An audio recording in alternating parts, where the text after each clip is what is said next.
Makin kesini momen kampanye Capres dan Cawapres makin ada aja yang jadi bahasan. Mulai dari Prabowo yang dianggap belum move on karena membahas soal etik, kemudian Ganjar Pranowo yang tiba-tiba dimintain uang oleh ibu-ibu saat berkampanye, sampai janji politik Muhaimin yang akan memberikan modal sebesar 10 juta rupiah tanpa bunga, tanpa agunan. Saya Dana Pramita, kita diskusi. Bagaimana perasaan Mas Prabowo soal etik? Enggak semua etik.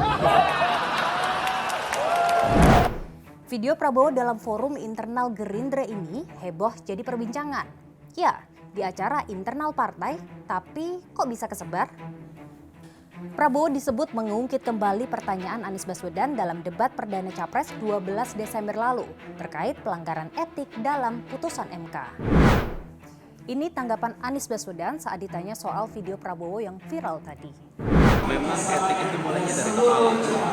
Kepala ada di sekitarnya. Jadi benar.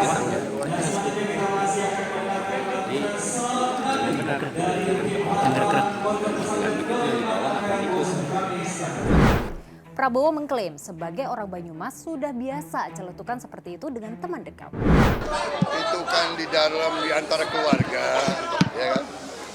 Tapi biasa orang Indonesia kan cari-cari mau dibesar-besarkan itu di antara keluarga kita bicara, dan itu kan bicara orang Banyumas biasa lah bicara-bicara seperti itu. Gak usah dibesar-besar. Pak Prabowo.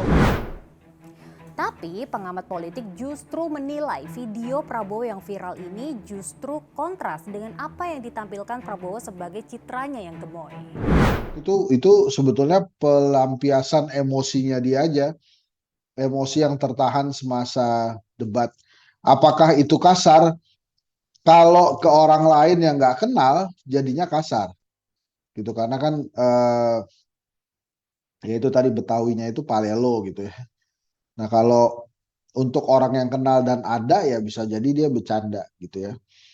Tapi apapun itu karena dia ini calon presiden akhirnya ya pasti membuat kecewa rakyat juga kok.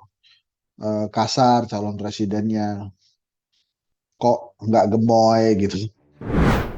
Nah, momen menarik lainnya ini terjadi saat Ganjar Pranowo tengah menengok sawah milik petani yang ada di Magelang, Jawa Tengah. Di sela-sela obrolannya dengan para petani, Ganjar dihampiri oleh ibu-ibu yang meminta uang kepadanya. Seperti ini kejadiannya. Semarang nggih? Bagi to, Pak? Bagi apa? Bagi Arto. Kosong. Panwas pundi ya? Panwas ya? Panwas. Bagi rezeki ngeten maksudnya mboten. Mas Panwas. Panwas. Ganjar sontak memanggil panitia pengawas pemilu yang mengikutinya berkampanye. Ada sebuah pertanyaan, Pak Ganjar, bagi-bagi rezeki, bagi-bagi duit, boleh apa enggak? Mboten, Pak. Nganu rezeki mboten. Ya yang bisa di rumah. Ya ngapunten, mboten Pak. Boleh. Kenapa enggak boleh? Karena itu money politik. Panwaslu lantas menjelaskan bahwa membagikan uang saat kampanye termasuk money politik atau politik uang. Kalau dikutip dari laman kpu.go.id, ada sejumlah poin yang dilarang saat berkampanye. Nah, salah satunya adalah larangan menjanjikan atau memberikan uang atau materi lainnya kepada peserta kampanye. Nah, yang ini juga tidak kalah jadi sorotan. Jika terpilih menjadi cawapres, Muhaimin Iskandar berjanji akan memberikan modal usaha sebesar 10 juta rupiah tanpa bunga, tanpa agunan. Realistiskah? Membuka luas yang disebut akses permodalan.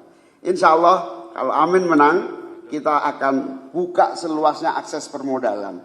Minimal bisnis dengan modal 10 juta ke bawah, kaum muda dengan kemampuan visibility yang memadai akan diberikan modal 10 juta tanpa agunan dan tanpa bunga sesuai dengan kapasitas manajemen yang mereka siapkan.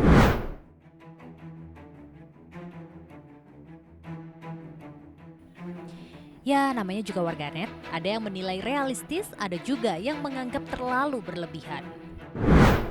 Janji-janji manis ditawarkan untuk memikat hati rakyat, tapi kerap kali janji tinggallah janji yang tak kunjung terrealisasi. Di tengah semakin meleknya masyarakat, memang strategi seperti ini masih berhasil. Memang pada saat kampanye ini adalah saatnya janji-janji itu bertebaran. Masalah realistis atau tidak, yaitu memang ada hitung-hitungannya melalui APBN itu bisa terjadi atau tidak. Tapi seorang pemimpin yang baik itu pada saat dia berjanji, ya, pada saat dia berjanji harus ditepati apapun itu gitu. Jangan kemudian janji meroket jadi nggak meroket gitu-gitu ya. Jadi apapun janjinya ya harus ditepati dan hitungannya ya nanti dia harus bisa penuhi itu gitu. Jadi tidak ada tuh namanya janji pemimpin asal nyeblak gitu ya. Kalau kemudian atau Caimin bicara yang tidak realistis ya, itu akan jadi bebannya Mas Anies juga karena dia sebagai presiden kan. Jadi harusnya memang pada saat berjanji itu harusnya ditepati. Ya, balik lagi, namanya juga politik. Merekalah yang menjual gagasan, program, serta visi misi. Rakyat sebagai pembeli dan juga penguji kualitas setidaknya jangan apatis dan cermat dalam memilih figur yang akan memimpin. Saya Dada Pramita, terima kasih sudah diskusi.